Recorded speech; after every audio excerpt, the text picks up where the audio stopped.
toutes, bonjour à tous. Alors dans cette vidéo, je serai en compagnie de Laurie et de Gabriel pour vous présenter 3 œuvres littéraires.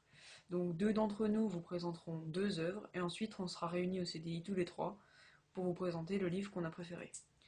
Donc ces 3 œuvres sont La cinquième tête de Cerbère de Jane Wolfe, Le cœur est un muscle fragile de Brigitte Smadja et J'ai 15 ans et je ne veux pas mourir de Christine Arnauty. Bonjour à tous, je vais vous présenter le livre. Le titre c'est l'édition, c'est l'école des loisirs.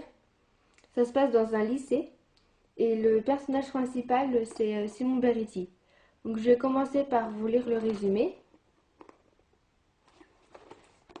Alors, Simon Beretti, 15 ans et demi, photographe de nuages amateurs et heavy metal d'Eric Satie et d'Eminem, a des centaines d'amis sur Facebook. Depuis qu'il est devenu le type le plus populaire du lycée, celui qui a réussi à conquérir la fille la plus mystérieuse du quartier, une terreur, une légende, nul doute, on les a vus, on les a pris en photo.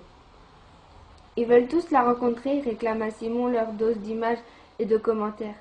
Surtout Léonard et Nessim, ne se connaissent-ils pas depuis toujours? Ne sont-ils pas frères? Simon refuse d'en dire davantage, protège une histoire qui n'appartient qu'à lui et à la fille qu'il vient de rencontrer. Bientôt, il parlera à ses amis d'enfance, mais pas maintenant. Pourtant, il suffit d'un week-end pour que le monde de Simon Beretti s'effondre. Pour qu'il assiste, impuissant, à son lymphage virtuel.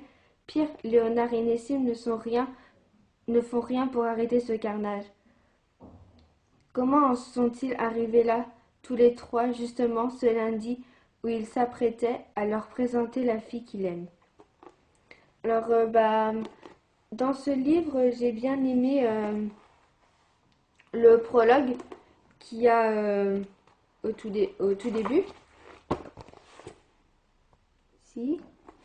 La répartition du livre aussi, parce que en fait, au début, il y a un prologue. Après, il y a l'histoire en plusieurs chapitres, donc en 22 chapitres. Et à la fin, en fait, on a un épilogue, comme ça, donc juste ici. Et en fait, il est organisé et c'est ce qui facilite la lecture. Et par contre, ce que j'aime pas dans ce livre, c'est la couverture. C'est un peu sombre, j'aime pas trop. Et le titre aussi, ça fait un titre triste, même si l'histoire est un peu... elle est pas triste, mais ça touche quand même. Et sinon, il est... ça serait... je vous le conseille de le lire, puisque il est très bien comme livre. Il est... certes, il y a beaucoup de pages, mais c'est rapide à lire. Puis je vous le conseille fortement et on le trouve facilement. Donc voilà. Moi, pour ma part, je vais vous présenter le livre La cinquième tête de Cerbère. Donc, c'est un livre écrit par Jane Wolfe et donc il est aux éditions Robert Laffont. Donc, je vais vous faire un petit résumé de ce livre. Alors, en fait, l'histoire se passe très loin de la Terre, sur 2 planètes jumelles, Sainte-Anne et Sainte-Croix. Donc, le docteur Marsh, qui est un ethnologue, il décide de partir à la recherche des traces d'un peuple aborigène, le peuple aborigène de la planète Sainte-Anne qui a été il y a bien longtemps colonisée par les Français, juste après la planète Sainte-Croix.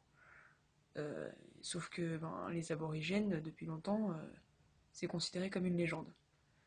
Et donc, il va mener l'enquête, sauf que c'est assez compliqué parce que, d'une part, l'ordre est maintenu sur les 2 planètes par des dictatures militaires, et d'autre part, c'est très difficile de trouver encore les descendants de ces autochtones qui puisse encore témoigner et guider le docteur Marsh dans son enquête. Donc maintenant, je peux revenir à ce que j'ai aimé ou ce que j'ai moins aimé. Alors tout d'abord, moi, ce que j'ai surtout apprécié dans ce livre, c'est la qualité d'écriture, parce que c'est très bien écrit, donc ça rend le livre agréable à lire. Et en plus de ça, la description des personnages et du contexte est très bien faite, donc ça nous plonge dans l'histoire assez facilement. Alors en revanche, il y a un détail qui m'a déplu, c'est-à-dire que en fait, le livre est écrit en 3 parties, et ces 3 parties, on pourrait avoir l'impression qu'elles sont faites pour être lues séparément, parce qu'on a beaucoup de mal, enfin moi en tout cas j'ai eu beaucoup de mal à trouver le lien entre les 3 parties. Et du coup, souvent j'ai eu du mal à rentrer dedans et à trouver un intérêt pour la lecture de ce livre. Et du coup, ça peut expliquer par exemple pourquoi j'ai mis autant de temps à le lire. Pour finir, je vous recommande ce livre, je le recommande surtout à ceux qui aiment la science-fiction, parce que c'est une histoire très intéressante et que c'est très bien écrit. Donc on s'est réunis au CDI pour vous présenter le livre qu'on a préféré. Alors, le titre c'est J'ai 15 ans et je ne veux pas mourir. L'auteur c'est Christine Arnauty. L'éditeur c'est Le Livre de Poche. Elle l'a écrite en 1955. C'est un récit autobiographique et ça se passe pendant la Seconde Guerre mondiale en Hongrie. Parmi les personnages, on retrouve donc Christine, qui est à la fois l'auteur du livre et le personnage principal de celui-ci. À l'époque du livre, c'est une jeune femme de 15 ans qui vient de Hongrie.